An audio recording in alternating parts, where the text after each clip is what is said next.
Good afternoon. Our next talk is on My Home Network, Reducing Reliance on Multinationals. So could you please welcome my presenter, Peter Chubb.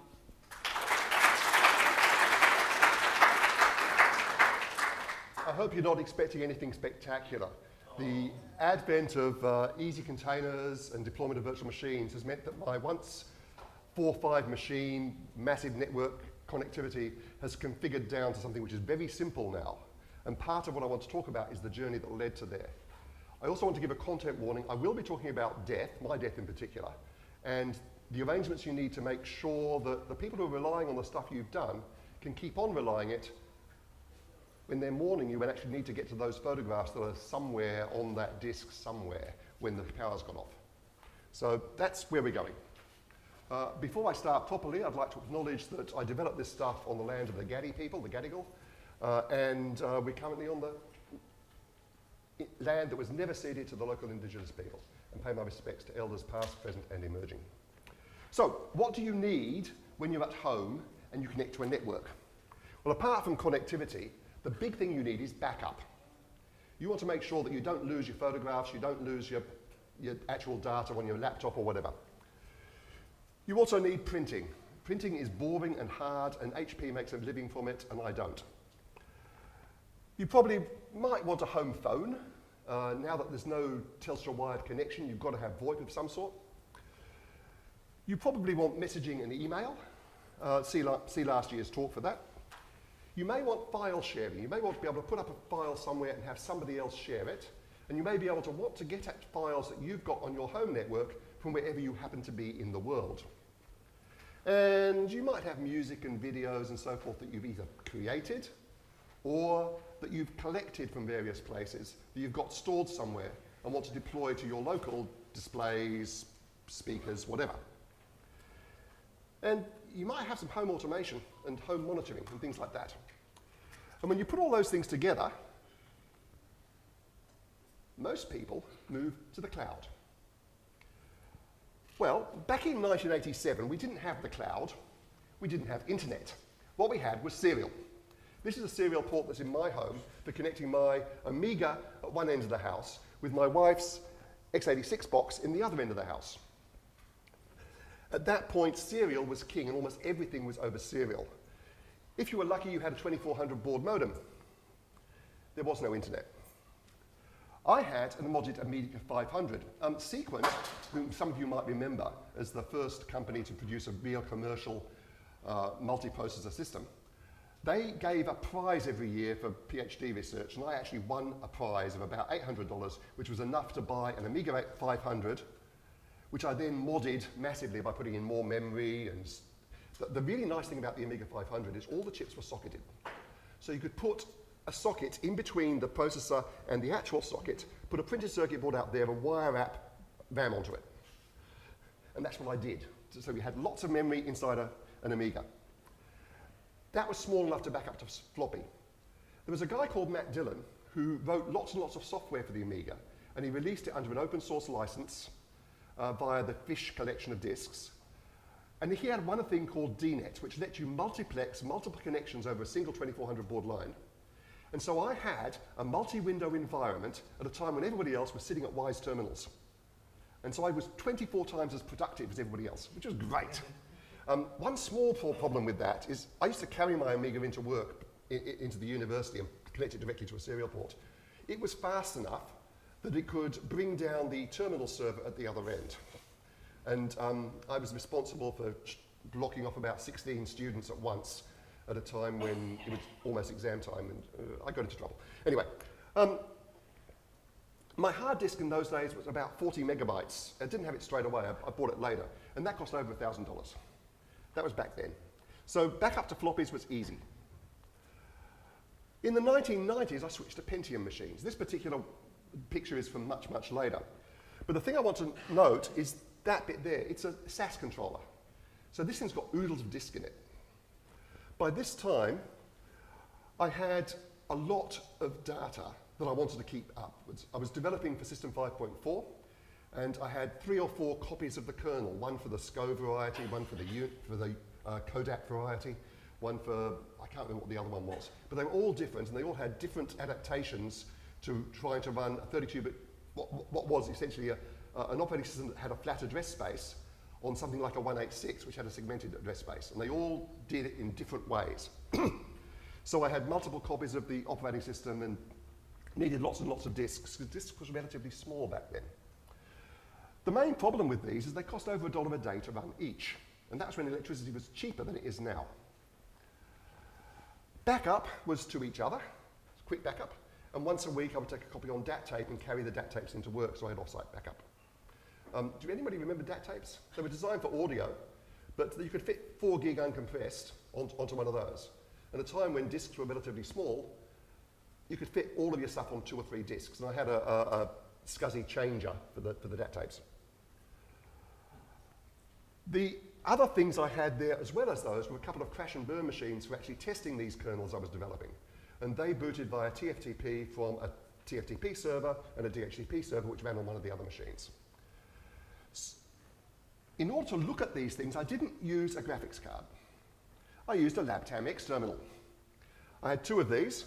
They talk thin Ethernet along the back. So that's 10 megabit per second. But it was perfectly adequate, and I had something like a 2400 by 1800 display, monochrome, at a time when other people had small, little, tiny displays. So that was really nice back then. Let's fast forward a bit. Oh, the speed had gone up a little bit. When Optus started putting coax along the street, I signed up. Unfortunately, I didn't get to Optus straight away. I went via Telstra first. The Telstra broadband on HFC was awful. It was so bad that they gave me about 3 months for free because they had so many outages in the previous 3 months. It was awful. They've improved since. The nice thing about Optus is that it stayed up almost all the time. So even though it was a dynamic IP address, it only changed once every 2 or 3 years. So I could just treat it like an ordinary address. It had, the other thing about Optus is that you could ask for any port to be open. So I had open port 25, I could run my own mail server at home. And I could run SSH at home and get into it. All I needed to do was provide a name service somewhere. And there were lots of free DNS servers for doing that. So I could talk to it. The only times that failed to work was when they did change and the old IP address was cached in the DNA system, because the free ones didn't change very fast. They had a minimum TTL of about a day. You could get IPv6 via the ARNet broker, which has since been shut down. Outwards mail, I relayed via Optus, because outwards mail to point 25 wasn't open. Only inwards was open. So, but you could relay anything via Optus. This was in the days before DKIM and SPF and all that sort of thing. So you could easily just use any outwards mail server and do it. And I used fetch mail, which scraped the Optus mail server to inject the few little bits of there back into my system. This was in the days when ISPs almost always gave you an email address as well. And at that point, we stopped using the thin net, except for the X terminals. Everything else was a 100 megabit twisted pair. Yeah, I've said that. And at that point, I got my first laptop. This was a second-hand 386. So that was the time it was. It weighed a ton. But these days, Wi-Fi is king. And that's all very well. Everyone's got laptops, everyone's got tablets, everyone's got a phone, and they want to connect to the Wi-Fi. And if the Wi-Fi's down, then you're in trouble. And the NBN gives you a mostly fast connection most of the time. I have seen more outages in the 3 years since I've been on NBN than I saw in the previous 10 years with Optus HFC, by the way. So, yeah. This fastest connection makes it really easy to use cloud services. And so most people do.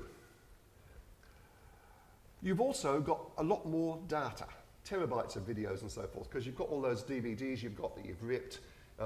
You've got a partner who's doing an acting course and has generated terabytes of self-tapes. And you're in several different recorder groups and so forth, and you've been recording those, and you've got lots and lots of music. So when I go to my next door neighbor, this is his setup. He's got no servers, no desktops at all. The only wired thing on his NBN is his TV. Everything else is on the Wi-Fi. and he's got one Wi-Fi access point that tends to drown out all of mine. So he backs up to iCloud, he's got Apple's, but you can do all of these other things. You can use file sharing via Dropbox, you can use media from Apple Music, or you can put music up into Play Music. Play Music's sort of gone. And the home automation people who used to have those little gadgets, they've gone too. And who knows when Google's going to turn off their Google Talk thing. There's a problem here. Well, I like to scrounge things. So I'm not going to go out and buy a turnkey system for my house's Wi-Fi. But if you look at what the 2.4 gigahertz band looks like in my house, you don't need to see the details. All you need to see is that there's lots and lots of channels all overlapping, all being used at once. There's far too many neighbors. And unfortunately, ESP32s don't talk 5 gigahertz.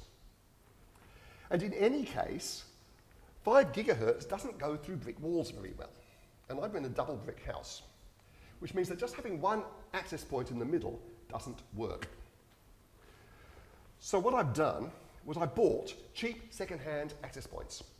The thing with Wi-Fi is that the standard changes every few years. So all the corporates, they rip out all those Aruba WAPs and put in new ones when they want to go from Wi-Fi 4 to Wi-Fi 5 to Wi-Fi 6 and so forth. So there's always lots of them available on eBay.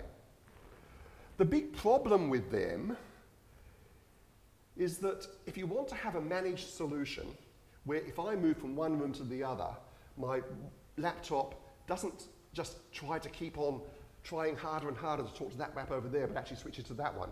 You need a management solution that will steer you to the local nearest WAP and even things out. All those at the moment are proprietary, except for Ubiquiti and MikroTik. All the other ones seem to be things. And unfortunately, Ubiquiti and MikroTik, they're sort of high-end prosumer goods, and they don't come up on the second-hand market very much. So you've actually got to spend some real money. Anyway, this is what my system looks like so far in the description as of today. You've got 3 access points. They're all Ubiquiti. They're connecting to a DGS 1210 second-hand switch.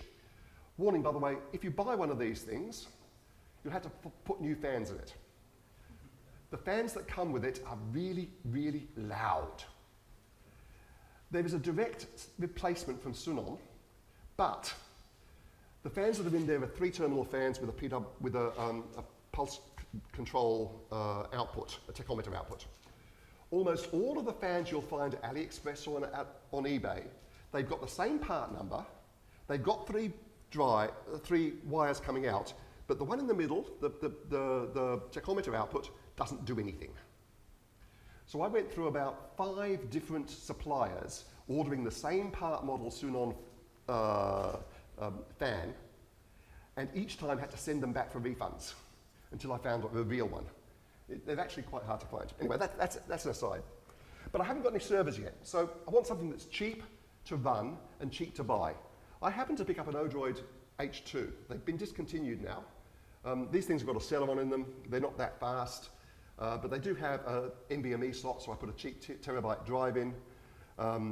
They average 10 watts, peaking at 60 watts, so I can get away with less than 25 cents a day to run this thing, even at today's prices. That's a win, from $3 to $4 a day down to 25 cents a day plus the cost of the switch. And containers are everywhere and really easy to deploy. So I put lots of containers on this thing. These are just 6 of them. So I'm using LiveVirt for management, not Kubernetes, which is really, really simple and easy to deploy and has a nice GUI and all the rest of it. So at the moment, I've got a DNS server, which is by 9, and a DHCP server. It's currently the ISC one. I need to change the key because the ISC DHCPD has been deprecated. That's on my to-do list. It'll happen eventually. The idea that the DHCP, what it does is if you plug in a service or connect via Wi-Fi and you give it a client name, it will use that and stick it into the local DNS. So you can then talk to it. If you don't give it a name, then it doesn't do it. So you can keep your privacy if you need to.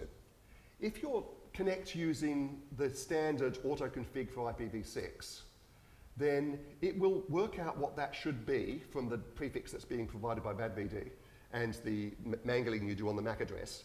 Try to ping it And if it pings it, it'll add a forward and reverse entry for the IPv6 address as well. So now I can talk to all the things in my house over IPv4 and IPv6, and they've all got names. That's pretty cool. That script, by the way, is up on GitHub if you want to use it. If you're using the privacy extensions and not actually deriving your IPv6 address from your MAC address, I'm assuming you don't want to be talked to. So we don't put a name in. Easy. LDAP. I'm using Open LDAP at the moment, but after the talk yesterday, I might change to KNIDM. Who knows? It provides all the common login information. Unfortunately, all your IoT devices can't authenticate to LDAP, or at least almost all of them can't, none of the ones I've got. I've been told that some can. For email, see my last year's talk. The WAP management tool is currently a Unify thing. It runs inside a Docker container inside the container from LiveVirt for reasons. It lets me see all the access points, configure them all in one place, and load balance between them. It also lets me look at what else is in the area in terms of Wi-Fi traffic, so I can optimize the channels that are being used. The Ubiquity does a pretty good job of detecting the weather radar and switching to a different frequency if it needs to. So that's that one. And I might switch to MikroTik on the next time I upgrade if I've got enough money. Who knows? And I've got a heap of monitoring ones. I've got some for weather station, one for all house electricity use. I've got individual current cost meters on the computers and on the fish tank. It turns out that in my house, the fish tank uses half of the power on average for heating, lighting, filtering, you name it. It's a huge six-foot tank. So yeah. So what have we got now? Well, now we've got an H2 on the thing, and I've also thrown in a printer. The printer looks after itself mostly. It's on the web. It's just a Kaya series. You just use it. What about remote access? Well, I'm using a free service from ZoneEdit. This is one of the cloud services I actually use. They provide free services for DNS servers that don't use too many lookups in a year. And that not too many is actually quite a high number if you're just running your home services. So ZoneEdit's free for me. For the internal stuff, I do a DNAT on IPv4, and there's a direct IPv6 connection to the login, yet another container. That is good enough most of the time. I'll talk about security in a minute. This also allows access to other services because you can SSH into the login server and then SSH from there to anywhere else. And you can also get at the management console for the LiveVirt for all of the containers. What about security? Well, first thing, I've turned off passwords from outside. The SSH servers on all the machines disallow password access, so you've got to use a public key. The one exception is an internal login server whose only purpose is for you to be able to install a key. So you can connect to that one with a password, install a key, and then that will be propagated via LDAP to everybody else. I also run fail to ban on login, because even though password access is not allowed, you get people trying. And I'll see 300 to 400 trials an hour, most hours, 24/7, trying to get into the system. I've already said that. For web-based services, I reverse proxy via an Nginx thing. That also requires password login. I should probably switch it to certificate, but too many people use it who are not sufficiently tech savvy to be able to use certificate login. And I'm not even sure whether the Nextcloud clients and so forth can do that. So that's the system so far. What about home phone? Well, when I was on Optus HFC, they provided a phone as part of the service, and that was easy. They just provided an analog connection out. Trivial. But I still wanted international calls at a much lower rate than Optus provided, so I used MyNetPhone for that. MyNetPhone's now gone. And I use Secura SPA 3000 ATAs. They've got two ports, an FXS, which goes to the phones, and FXO that goes up line, or the other way around. I always get them mixed up. Which meant that it could just be transparent to the Optus phone, and it would go via MyNetPhone if you dialed anything which had an international number in it. They died a lot. I went through one every 2 years for about 5 years. So I switched to an OB110. You don't have to use the OB service for this. This will just use, you can just use this as any old VoIP adapter. You can connect to about three different providers, I think, with this thing. It gives reasonably good voice service, and they're dead cheap second-hand on eBay. And that one hasn't died for 5 years. So doing pretty well. Remember what the first thing I said you needed in your cloud? Backups. If you do not have good backups, you will be sorry. Kirk Cusick tells a tale of the time when he was on the BSD 4.4 help desk. A woman rang him up and said, help, I've actually typed rm-rf on my home directory. He said, oh, that's interesting. Have you read the manual? Which bit of the manual? The front page, in the big letters down the bottom. What does it say? It says, if you have good backups, if you do not have good backups, you will be sorry. Do you have good backups? No. Are you sorry? Yes. Works as advertised. How do you rate my service? So, I bought myself a second-hand NAS box. And at that time, 10 terabyte disks were cheap, so I filled it up with them. Well, I put 5 in. There's 6 slots, so if I start running out, I can put another one in. This thing uses LVM to split up the disk. It's got NVMe for a cache. It's got a custom kernel to use that cache in a way that's slightly different from the cache FS that you've got in the standard kernel. It runs at about 50 watts, which is about 30 cents a day, so it's still under the $3 a day I was paying before, even with this on. I use rsnapshot from my Linux boxes and laptops, and the one Mac we've got in the house uses Time Machine to that to back up. It runs Linux, but it's a heavily modified Linux. And that's all okay for internal stuff. What about offsite? Well, I used to use DVDs when I had less to back up, and I'd carry these to work. Now, I bought yet another NAS of a different brand. This one's a QNAP. And stuck it in a friend's place. He's got NBN, he's got 1,000 megabit NBN from Superclip or someone. And I do rsnapshot nightly over IPv6 between my one and his. That works really, really well. I've got about 7 terabytes in the backup, and about 30 gig every day goes in there. And I'm looking to work out how to reduce that, because it's a little bit too long. It takes just a little bit too long to do that. And the other thing is that rsnapshot, the way it works, is it rsyncs everything to a new directory, and then it copies that one into daily.0. Sorry, no, first it copies daily.7 into monthly.1, then daily.6 into daily.7 and so forth, and then copies the one you just created into daily.0, and then it removes daily.7. And on an ext4 file system, which is what the QNAP uses, that takes forever. I actually made a big mistake here. I should have installed a standard distro on one of these things. I don't care much which one it was, just so it would be more easy for me to administer, and so that I could choose a file system other than the one they chose, because ext4 sucks for this kind of thing. ButterFS or ZFS or XFS, all of those might have been better, but I had no choice because the standard QNAP only serves ext4. The other thing with the QNAP is it has this program called VS Refresh that starts at 3 o'clock every morning. And when you've got 7 terabytes of data, which is heavily hard linked into multiple directories, that takes a very long time to run. What it's meant to do is do a search so you can have a very quick access based on contents to different files, and to manipulate the quota system that's on their final GUI thingy. The effect, though, is that it starts running at 3 o'clock and hasn't finished by midnight when my backup runs. And so that slowed everything down. And it took me a while to work out how to turn that off. Come to me later if you really want the details. But now I've got a local NAS. What else can I put on it? Because it's strong enough, it's powerful enough to run a few virtual machines. So I did.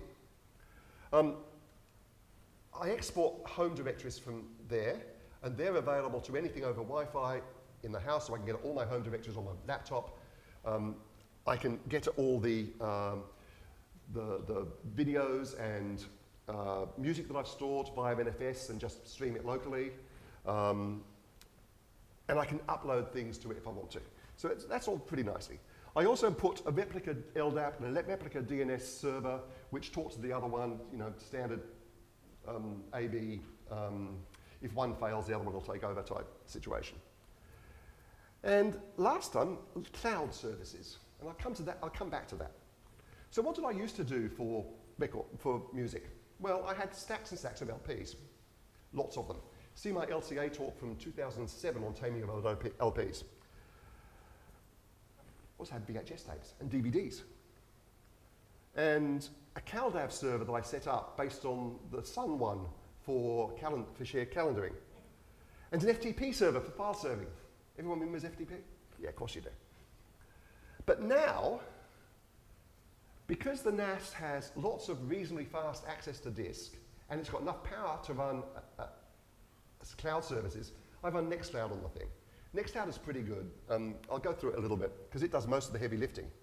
It gives you file sharing like Dropbox, so you can take a subset of your files and sync them onto your phone or to your laptop or wherever.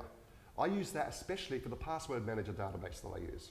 So it's synchronized across all my devices, and I've got my passwords everywhere I need them.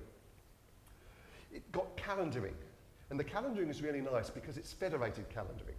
I can import into that calendar from my work Outlook calendar and from the Gmail calendar that someone gave me once, and subscribe to any other calendars. It'll appear in one place, so I only have to have my devices talking to just one place for my calendars.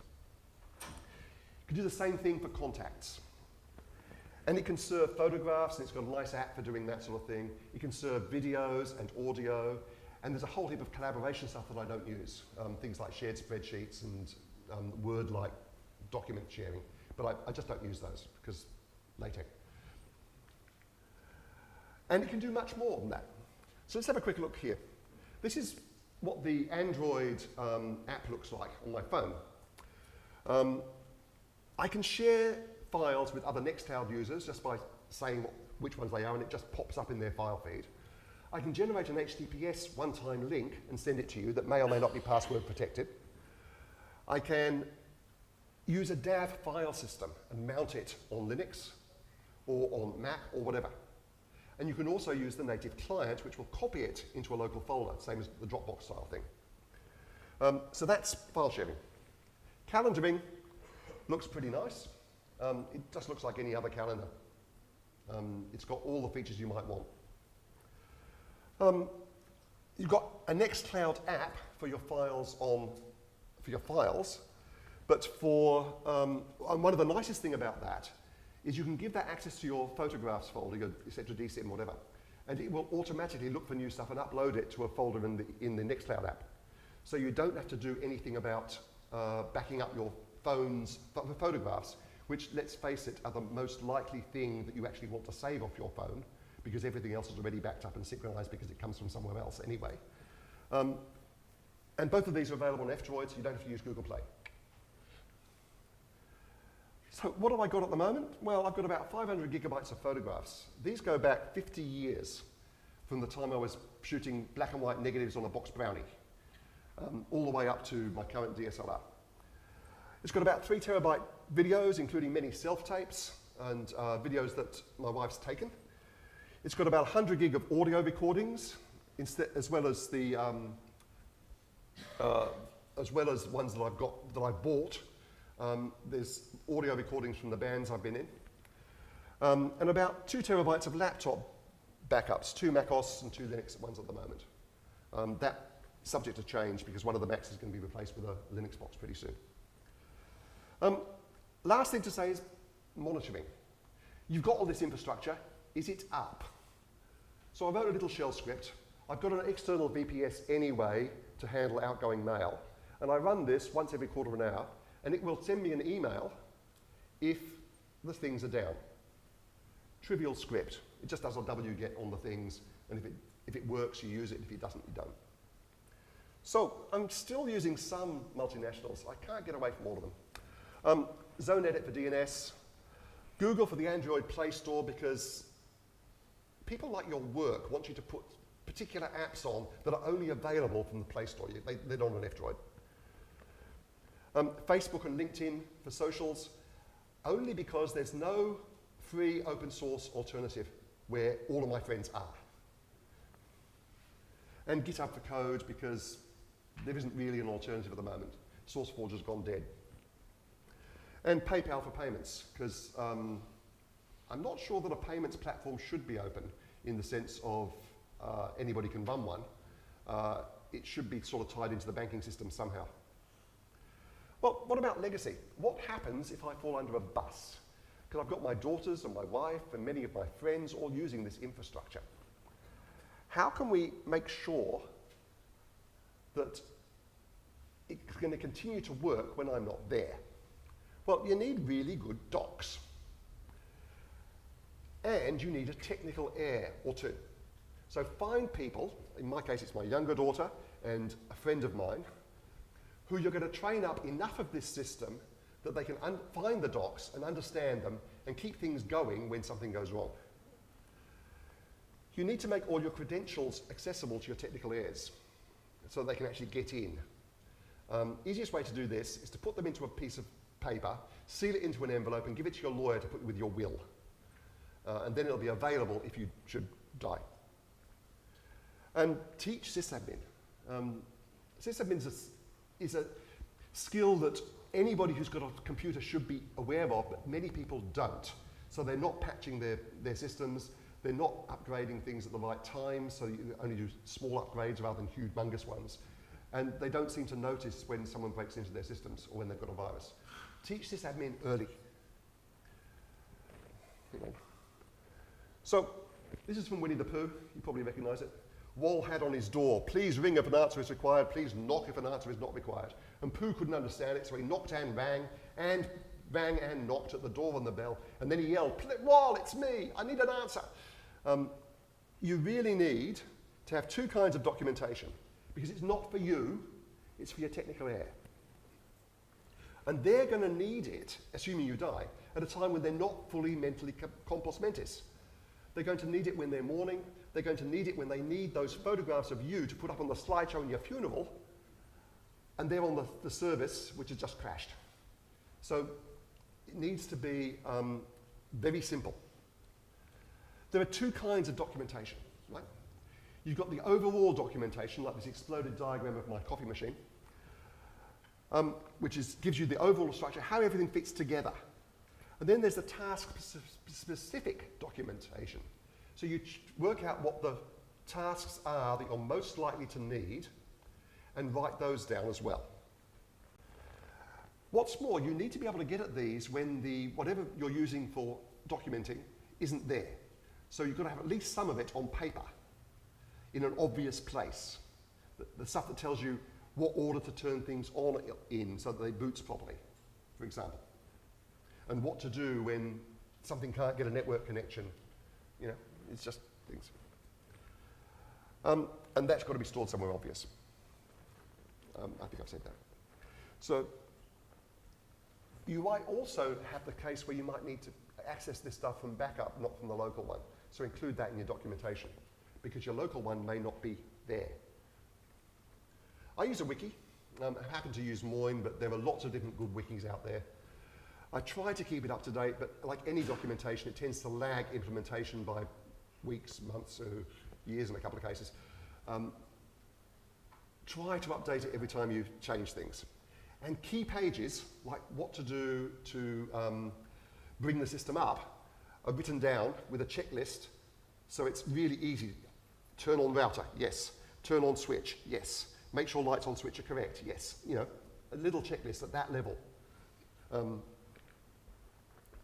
And every now and then, test it. Get your technical heir in and say, okay, there's been a disaster, everything's turned off, you're going to fix it. And then give them the checklist and make sure they can actually do it. Because that's the only way you can be sure that it's going to work when you're not there. So what about your legacy? Well, it turns out that open source licenses can be bequeathed because the way that they're licensed, if you've got it, you can give it to somebody else. That's the whole point of an open source license. Other licenses are mostly non-transferable. So things like all your Kindle books, when you die, your right to use them goes away. So you can't leave those to your heirs. Mention your digital assets in your will. So all of those photographs you've got, all your videos, all that rights in open source code you have, say what you want to do with it. Make it really, really clear. I mean, in many cases, it's going to be, leave that to the people who are currently maintaining it or the next maintainer down or to the open source foundation you're doing work with or whatever. But some things like your photographs, you might want to leave those to your kids. Documentation you've written, you might want to leave to your kids, and so on. Also, consider things like domain names. I've got chubb.wattle.edu, which is one of the legacy id.au domains. The rules for that one say it's got to be someone who's got your name, who's got it. So I can pass it along to somebody else who's got the name Chubb, but I can't pass it on to anybody else. Fortunately, my daughters aren't married yet, and they haven't chosen to change their names. But if they should marry and choose to change their names, they may not be eligible to keep that domain name. I don't know. So consider things like your domain names. You may or may not be able to bequeath them. What about the cloud services? Because there are still some that you're using out there. Almost all of them have some way of saying what to do if you die. Google has this inactive account manager thingy that you can find in your accounts somewhere. They hide it 3 or 4 levels deep. But you can say that if your account is inactive for more than 3 months, talk to this person and find out whether you're still around. And if you aren't, they will make arrangements with that person to gain credentials on your system. That's useful, for example, if you get committed to a nursing home with a dementia or something, somebody else can take over. Facebook's got a memorialization thingy under personal details. Same sort of deal. You can assign an heir under there. GitHub has successor settings under the account. PayPal and LinkedIn both have documented processes, but they're manual, and you have to have the letter of probate and prove that you're one of the executors of the will in order to close the accounts and change things around. Amazon's rights expire with you. Other cloud services, well, I don't use any of the others, so it's up to you to find out how they work. But what you probably should do is make a list of all the services you use, store it somewhere safe, and know that they know how to access all those services if you're not around. So, in summary, Nextcloud's doing most of my heavy lifting. Disks are relatively cheap, so you can put lots in and duplicate them, not just at your place, but at a friend's place, so you can have good backups. Backup is essential. And consider what happens when you're no longer around. That's the end of my talk.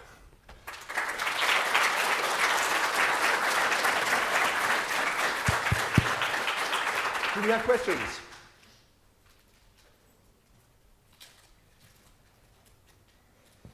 So more of an observation, really.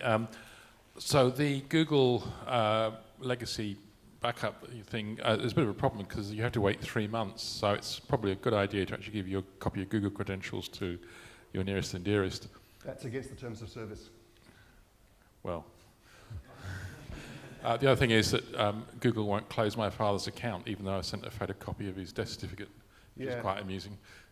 It's better not to use the service if you can help it. Anyway, behind you. What do you use for securing the data on your remote backup servers? It's currently just GPG encrypted, but I should use something better.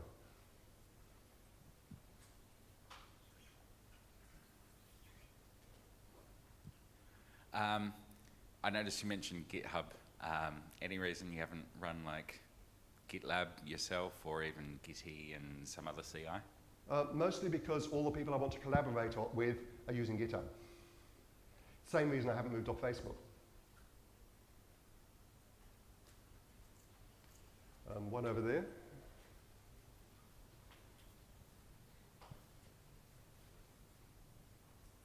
As I said, my home network system's sort of collapsed down to 2 boxes now. It used to be about 6. So for backup services, you were concerned about compression, saving space. I would just suggest Duplicati. I've been using that for my backup systems for a number of years. Is that open source? Yes, it's open source. It runs on Mono, so Okay. it's not perfect, but it does do like compression plus client-side encryption. I've seen it cutting a 200 gig partition down to maybe 60, 80 gig with the right deduplication and all the Yeah. other benefits. Most of the data I'm trying to back up is highly uncompressible, Right. so you don't actually gain very much. In fact, if you run it through gzip, it gets bigger. Any more questions? Any more questions? Yep, another one from Steve.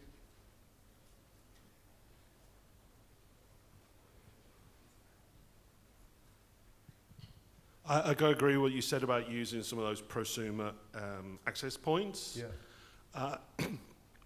If you're careful in selecting Aruba ones, some of them will self-manage without any of the cloud services. Yeah, they'll with the right self-manage, firmware. but they won't actually talk to the other ones.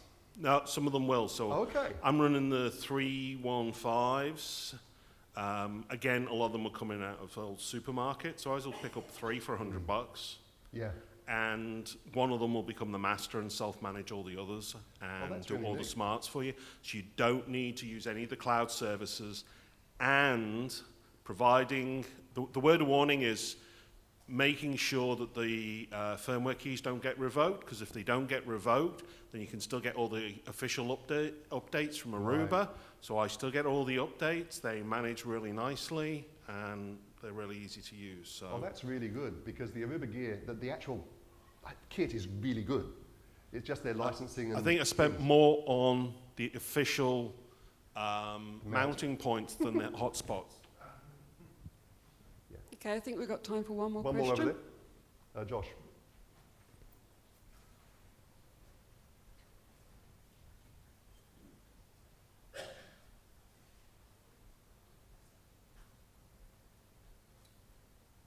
Thank you for your talk.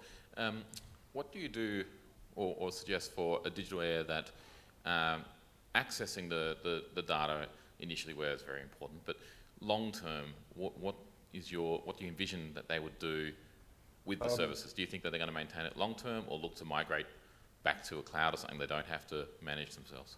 I don't know. It's someone else's problem at that point. But the point is that the chubb.wattle.edu domain has been used for all of my extended family for like 30 years now. And they're probably going to want to keep that in some form. How they do that, I don't know. Because what we've got at the moment is something with quite a lot of more moving parts. It's not that bad to maintain. Most of the time, it just, provided you keep paying the VPS provider, it works. But just on the whole thing with your children and them maybe marrying, officially now in Australia, people's names don't technically change. when you choose to change it. Even if you choose to change it, your marriage certificate says you're married to this person, and you can basically have 2 identities. Yeah. So just for your own information, so basically that's, you just simply, just keep saying I'm Chubb when you do that documentation, there's not a problem. Okay. So yeah. It's something I learned. That's new. We're recently getting married. Yeah, okay, cool. Okay, I'm afraid we're out of time now. So everybody, could you please say your thanks to people?